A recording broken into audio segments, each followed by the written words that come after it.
And happy Friday, everyone, and welcome to Fuel for Success, episode number 93. Thank you so much, everyone that is watching live with us this morning, and those that are watching later on the archive. We thank you as well. Today is a good day, but it's a sad day. It's a sad day because my partner and buddy, Mike Hopkins, is actually on a hike right now with his son. I'm extremely happy for him, extremely happy for John, but I'm sad for us. You all know we love Mike. Major shout out to Mike out there, who's just a one of a kind, first class guy, true, the real deal. So today is about family and relationships, and we are going to just break it open and deal with some relationship issues.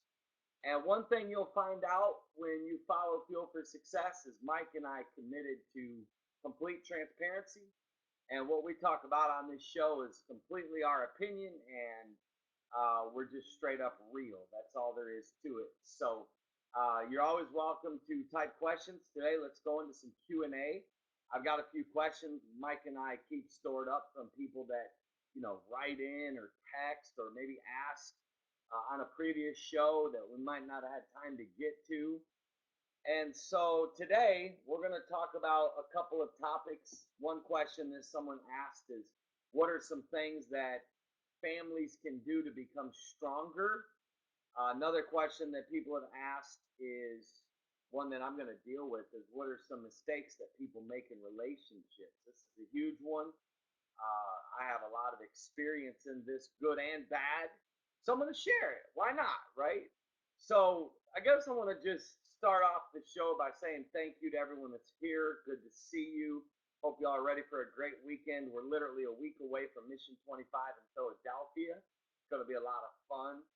I'm looking forward to pretty much everyone that's on this show is going to be in Philly with us.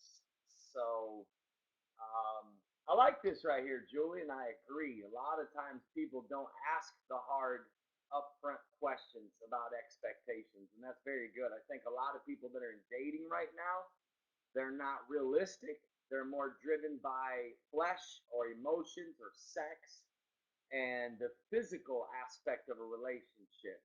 I remember I was sitting down with Anthony Mangan.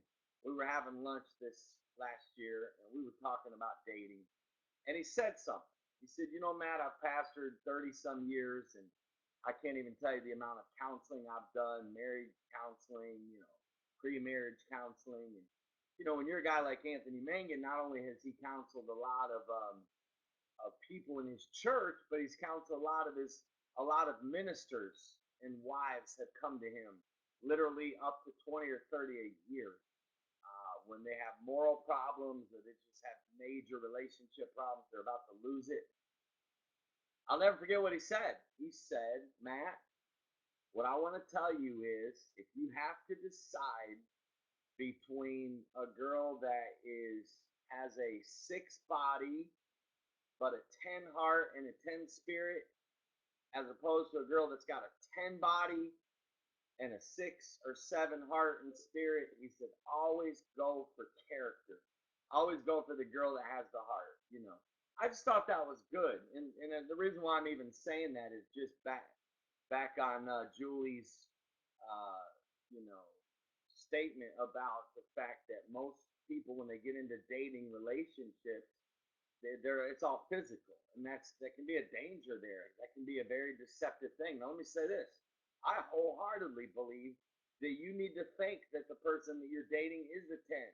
Like, you need to be attracted to the person that you're dating. There's just no way that you can. All these people that say, well, I look at the heart. That's good. You should look at the heart. That should be the first thing you look at. But if you're not physically attracted to somebody, and again, you've heard the old saying, and it's true, beauty is in the eye of a beholder. I've seen some girls that were just gorgeous, but because their spirit wasn't um, sweet, or because their spirit wasn't maybe pure, or maybe they didn't have a good personality, maybe they weren't friendly, it made them less attractive, and vice versa. So let me dive into Al's question, and then I'll dive into mistakes that I've seen people make in relationships. Good to see my good friend Joe Giletti on here. I might have him on here in just a few minutes. I'm always glad to see him around, Joe. Looking forward to hanging with you next week, my friend. So let's see. My friend Al here asked a question. Let me see if I can pull it up. He asked, how long should people date before they get married? I don't even know if there is a standard answer to this. I'm going to give you my thoughts, okay? My opinion is it's all about quality over quantity. I think if people date right, and I think if people spend the time in dating to really get to know each other and to communicate, most people, when they get into dating, they don't communicate about. I literally believe, Al, you should communicate about everything. And a lot of times, what happens in dating, because we want to impress, we don't give our real opinion or our real feelings about something because we're afraid of losing that person. That's why you have to go into a dating relationship as a whole person and not a codependent person. Because if you fear losing that person because maybe you're afraid to admit that you believe in spanking your child, right? And so then all of a sudden, that's your real belief. Like you believe you should spank your child. I mean, believe it or not, this is actually a huge issue in some couples that have kids. There's so much to communicate about. So I think, Al, if a couple does what they should and spend the majority of their time communicating and talking, James Dobson advises that you should spend a minimum of 1,000 hours communicating before marriage. Because at the end of the day, think about it. If one out of every two marriage ends in divorce, that means we're not doing something right, right? I mean, think 50% of the married people end up, divorced. And so a lot of the reason for that is a lack of good, clear communication. And I think that's the key as far as how long they should wait. I think also it depends on circumstances. Is this person a parent? Is this person young? Is this person still in college? It's all about timing. And of course, there is an old saying, there's never really a perfect time to get married. A lot of people say, well, I don't want to get married until, I'm financially secure. Believe it or not, there's some wisdom in that. Like if you're a man, you should not even think about getting into a serious relationship if you can't provide.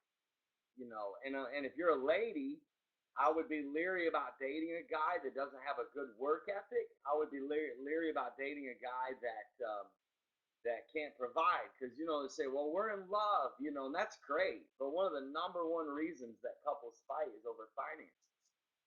So that would be my answer, Al, as far as how long should someone wait. I mean, I can't say that, like, I know, like, my grandparents, this is like major old school here, they met and they got married in like a month, and they stayed married literally 70 years. They lived a long life, and they were married 70 years, and they only knew each other a month. So that's happened, and it works. There's no cookie cutter answer in my opinion, because listen, at the end of the day, it's all about maturity, and it's all about how whole is a person. See, if a person is whole, if you can get a man and a woman that is whole, and we're all growing, we're all learning, we're all we're all growing, right? So all of us have strengths and weaknesses. But if in your singlehood, I hear you, Carol. If in your singlehood you spent the majority of your time on becoming the right person, and you spent energy and time on growing you and healing you and becoming whole, I think that's one of the reasons why I stayed single as long as I did. A lot of people are shocked, but A, I was not going to marry the wrong person. And B, I had to do a lot of healing and growing, because I believe that a lot of people get into relationships, again, this goes back to codependency, because of what they can get. And I think you should seriously go into a relationship with a motive of what you can give. So, Al, my friend, you know, just it depends on the quality of how those people date. I've seen people date 6 months, get married, and have an unbelievable marriage. I've seen people date 5 years, get married, and their marriage They divorced in 6 months.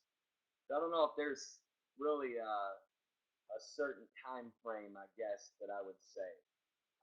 So let me see. Help me out here. If any of you have questions and I miss it, just write it again.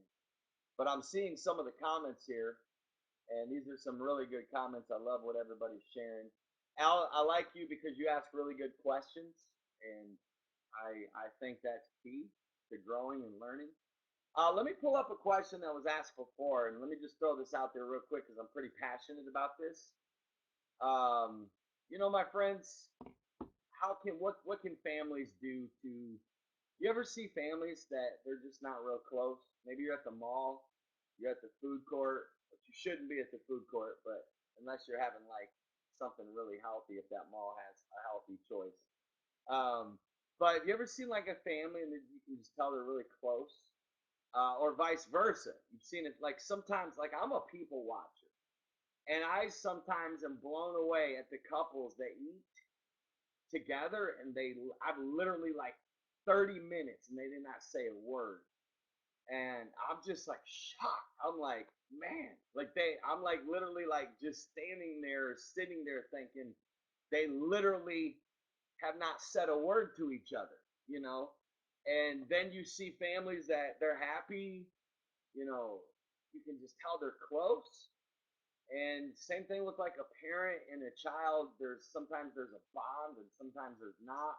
Sometimes you can see a husband and wife and you can tell that they have intimacy and you can tell that they are truly in love. And then you see those that you can just tell there's a distance between them. So just overall, because the question came in actually a couple of weeks ago, what can families do to be closer? Well, let's just start with the basics. Because in life, my friends, everything comes back to the basics. What people do and they do it wrong, we've all done this, is we overcomplicate things. At the end of the day, God created us for relationships. Literally, it's God's plan, it's God's idea.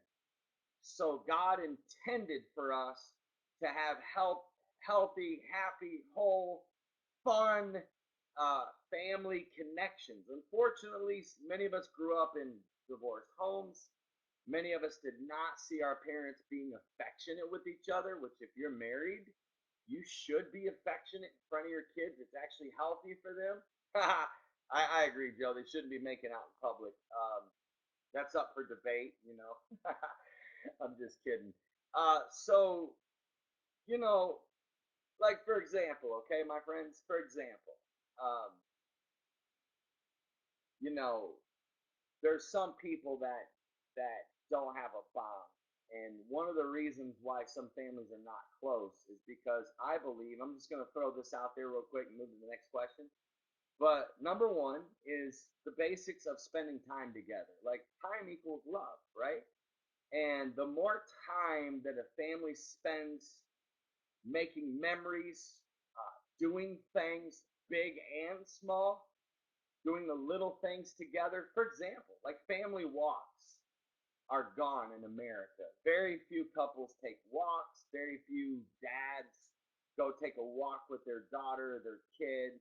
There's something like when my son and I go take a walk, sometimes I'll say, "Okay, let's go for a walk." Leave the phone in the house and go just connect. Like a 30-minute walk, if a family would just walk together and go for a walk and talk and share. And that's very good, Sherry, and you're exactly right. Very few families have dinners together. And when you eat together, it's very intimate. It's actually, that's why Jesus talked a lot about eating with people. Usually, when Jesus did most of his ministry, he ate with people because there's something about it. Even in the Jewish culture, family dinners were huge. And in our country, because we're so busy, which I don't get why we're so busy, which we are, because we have all this technology that's supposed to make our lives easier. But in fact, most people's lives are chaotic. They don't have a quality life. They don't spend quality time with their loved ones, because they're always just whatever. So, like, yeah, I love that. Eating together, like taking walks together, eating together, whether it be, dinner time, whether it be, breakfast. Like maybe it's not realistic for you to have dinner as a family, but maybe your time is going to be breakfast. Maybe your family needs to get into the flow of waking up early. Of course, you guys all know I'm big into traditions. I think one of the reasons why, just going back to the basics, that a lot of families aren't like tight is because they don't have any traditions. They don't make it fun. Like our home should be a blast. Like the favorite place on earth for our kids should be our home. Like when they grow up and they're on dates with their girlfriends or boyfriends and they're sharing memories as a kid, like they should like light up and say, "Look, I had the best time of my life in my home." And if you're a parent, like you should make it a priority to set the atmosphere of your home and to make your home a place that your kids love, that's safe, that's fun, that's got a lot of laughter. I think that too many people are so stressed out nowadays. They take life so serious that they don't laugh. They don't have fun. Uh, Fun and play is missing in a lot of families. Families, I mean, just the simplicity of a family going bowling together, or putt putt, or going out on the boat, or paddle boarding, or kayaking, or like even you and your wife going and playing tennis. I mean, you guys probably suck at tennis, sure, but it would probably be some fun just to go and play a game of tennis. I just recreation is missing. Yeah, again, that's why a lot of us are overweight because we don't. Yeah, I get you, Joe. You want some of me in tennis in Philly? Anyways, let me bring Joe on just for a minute because I'm like talking the whole time. Let me see if I can get Joe on the air today just for a minute, just to do a little rap here. Um, Anyways, Carol loves bowling. So then, yeah, that's that. Those are some things. Of course, prayer. Nothing beats praying together. Like I don't get how couples don't like pray together. That's the most intimate thing you can do, right? So it's sad to me that couples miss the basics. Let's see. Where you at, Joe? Okay, I saw your question down here, Britton. Sorry I missed it. I'll get to it in just 1 second. Um, but it's sad to me that couples miss the basics, like the basics of praying together, the basics of praying over your kids. Like, you know how secure your kids feel when you pray over them? Like my son, I pray over that sucker all the time. You know what I'm saying? Joe, what's going on, man? How you doing, man? I can't believe you're talking trash to all these people here on Fuel for I'm Success. flying solo today, my friend. Mike is on a hike, and we're on family and relationships. So I'm just kind of throwing out my little 2 cents on many different topics. How are you, Great. my friend? You doing good out there? I'm fantastic. I like Pacey and Brenton's question. What were your thoughts on disciplining older kids? Uh, that's what I love about you, Joe. You just go right into it. You're my boy. My thoughts on disciplining older kids. Let me give you my idea, my thought. Okay, if you've done your job as a parent from birth to teenagers, this is not going to be as big of a problem. If you didn't do your job and you've actually been the one that's created this monster of a teenager, I know a lot of parents don't want to hear, they don't take responsibility for this. But so that's one side of it, No, right? nobody who'd So listen to this podcast, Matt. Nobody who'd listen to this podcast has a little monster of a teenager. We're just saying. In theory, yeah, they're all perfect, right? that's right. So I would say this, Joe. I mean, you and I both have worked a lot with teenagers. So the best quote that I give parents are rules without relationship lead to rebellion.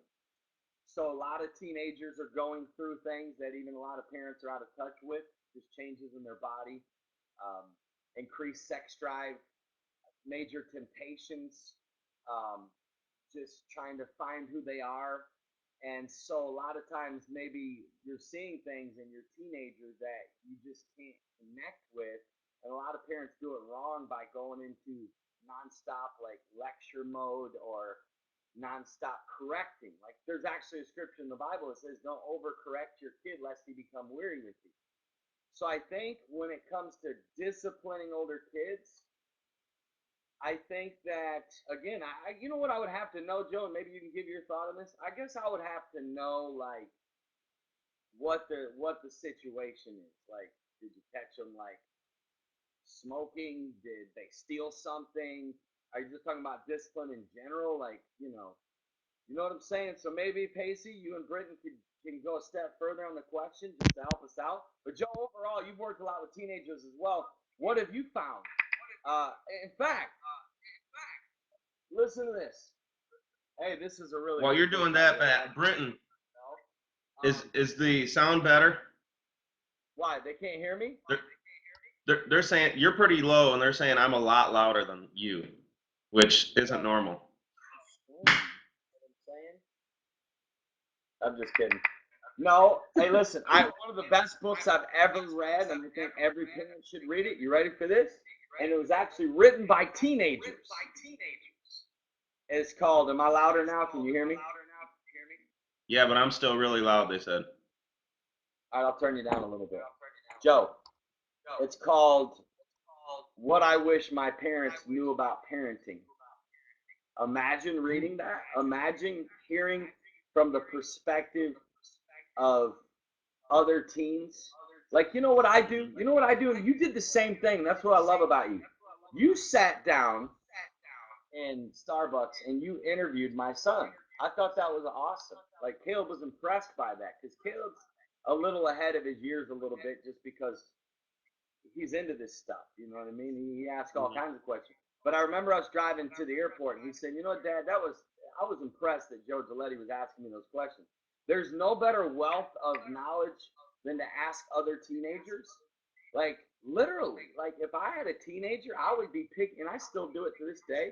I like pick the brains of other teenagers about throw out a scenario and say, what do you think is the way to handle this? Anyway, what are your thoughts, Mike? I'm Joe. Nice to meet you, but I understand. Go back off. We miss you, Mike. You see, Oh, Matt my misses you friend. already, Mike. Okay, so here's my answer to that question, Matt.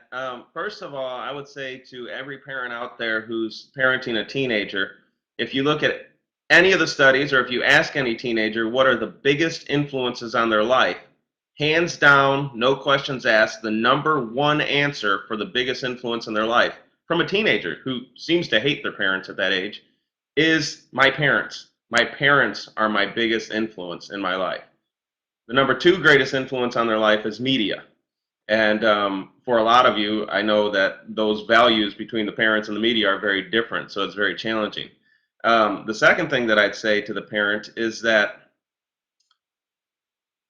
you can't you can't be friends. You can't. You're not friends. I see way too many parents trying to be cool with their teenagers, and it's just impossible. I mean, I'm the leader of a student movement, and all the students think I'm cool, I think. And but I have no expectation that when Emily and Alex get older, even if I'm leading this huge student movement, they're not going to tell me I'm cool. And there's certain things they're just not going to share with me. So the second thing I would say is to I can't say push them, Matt, because they if you push them towards it, they kind of won't receive it. But um, try and create opportunities in their life where they can connect with other people that they can be open with, adults and mentors that you trust. Churches tend to go to youth groups, of course, so that makes a lot of sense. And having those other people in their life to talk to them would be a big thing. But the two most important things you need to understand, no matter how bad it gets, they look up to you most and expect the most from you, even though they're not communicating it. And number two is they're not going to tell you everything. You need to have somebody else And in their lives or try and help. should relax about the fact that they're not going to tell them everything. I think that they should not. I think a lot of parents, listen, you cannot communicate harshly.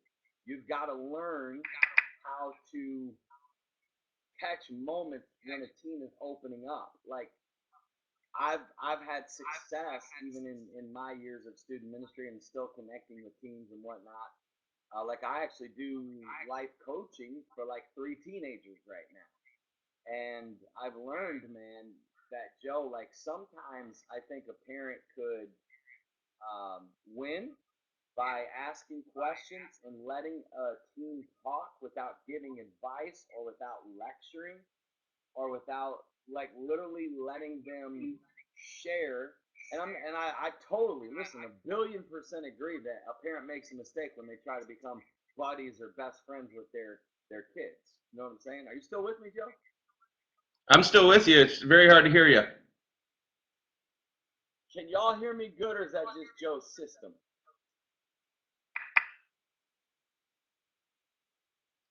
Well, Hello? I can hear you well enough. So, yeah, but we're on the same page with that. So when it comes to disciplining them, I mean, obviously, spanking a teenager is pretty tough, but there definitely needs to be boundaries, just like in any other relationship. One Yeah, thing you I'll know say, another I thing. think, You know another thing I'll throw out there. Why don't you try yeah, this? Why don't you literally like explain to your teenager again, not yelling, because yelling. Listen, if a parent yells, you've lost control. You know, I can honestly say, knock on wood, thank God, God's helped me. In 12 years, my son has never heard me yell at him because I don't believe in it. Like I believe that when you yell, you're revealing that you have no control. So, and I understand there's times we get frustrated. I agree, Al. What, it's still echoing here?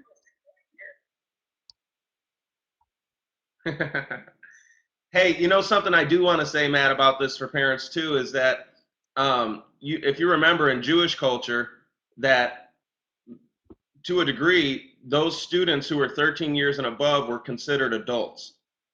And in the United States today, there's a huge transition period between this 13 years old, and for some people, it goes all the way to 30 years old, where they're trying to like become an adult. And it's a very strange phenomenon that's happening. And Yeah. in general, like somebody mentioned, that Britton mentioned, Ty is 14, trying to figure out that balance of freedom, etc. Um, you know, in general, I think now you got to understand, I went to military school when I was 15 years old. So I was 800 miles from home by the time I was 15. By the time I was 18, I was leading hundreds of students in every single aspect of their life. Now, there's structure to that, granted. But my point is this: I think that parents should give students more freedom until they've proven they can't handle it. That's You my know that's personal philosophy. I have nothing to back that up. But if you treat them like an adult and you show them respect like an adult until they violate that, there's a lot of students out there who will not violate that trust. I know I was one of them when I was a teenager, and a lot of them are ready, especially if you've done a good job in the younger years. I forgot what I was going to say about this, Britain. Throw this out there for anybody with teenagers. Look, they know when they mess up, right? So again, what I meant by not yelling, you gotta sit down and talk to them. So try this approach. Say, now you know that you have to have a consequence for your actions. Like I've taught you that. You know, what are your top three suggestions for what you feel like your consequence should be? Because a lot of times, believe it or not, that question alone kind of sometimes, they might give a tougher consequence than what you were going to give.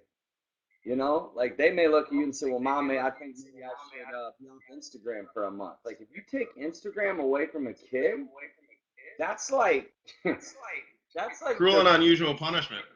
the cruelest punishment you could give. Like I remember Caleb had to have a consequence here a while back, right? And I asked him that. I said, Caleb, what are you supposed to be your consequence? He goes, how about no Instagram? He's like, that would be the worst. I cracked up. I let my son flop. He's like, so you're telling me like no Instagram for a month is like a brutally tough consequence? And so, anyways, I just want to throw that out there. Joe, you know what? You're just awesome. Looking forward to hanging out. Notice we got some really good questions pouring in. So I think maybe next Friday we'll dive back on. We'll have a three-way chat about this because Mike has a few teenagers. You work with teenagers. Maybe we'll dive into the teenage conversation. I never really got to get into the topic of one of the best questions of mistakes that people make in relationships. So, your son needs military. No, Julie, your son's a great kid. He doesn't need military at all. He really doesn't. He's a great kid. Unless you got an older son I'm not aware of. Um, Real quick, Joe, before we go, Chrissy said, how long do you wait to talk to him when you start to see an attitude change? Um, a lot of that is, it depends.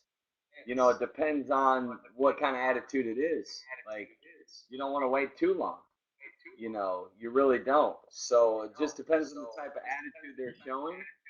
But again, it's all about timing. When I mean timing, I'm not talking about a week. I'm talking about like, you don't usually want to like correct a kid right when they get out of school. Maybe after dinner, go for a walk and say, hey, there's something we need to talk about. I just believe when it comes to like, even for a husband and wife, too many people just like throw things out. You don't really like, you know what I'm saying? What are your thoughts on that, Joe, in like 10 seconds? I love what you said about the walk. Yeah, if you're going to talk about an important change in their life that you're seeing, I would say give first, serve first. In other words, go do something with them that they really want to do, have that moment, and then on the drive back, say, I've been noticing something in you. I was hoping we could talk about it. Yeah, I'm all about that. I'm all about road trips. I'm all about maybe even like taking your kid away for a night, just you two, and then have some fun and then have a chat. Get some ice cream and go sit on a park bench. Get out of the environment. Like change the environment a little bit. Like if I needed to talk to Caleb about something serious, like when I had the talk with him, it wasn't in the house. It was like we got out. Like I took him on a special trip. You know what I'm saying? So we did it last summer, and that was quite an interesting. I should write a book about that, Joe. So, anyways, hey, everybody else, thank you so much for your time today. Thank you for watching live, and we'll be seeing you actually Monday morning for health and weight loss. And y'all enjoy your weekend. Live it up. Michael will be back with us Monday. Joe will have you back on maybe next Friday. Talk. But we love you, my friend. We'll be live together next Friday. So we'll be shooting a live show together next Friday. And a reality show. We're going to be on video a lot next week. Yeah, that's going to be intense. All right, buddy. Y'all enjoy your day. God bless you, my friends.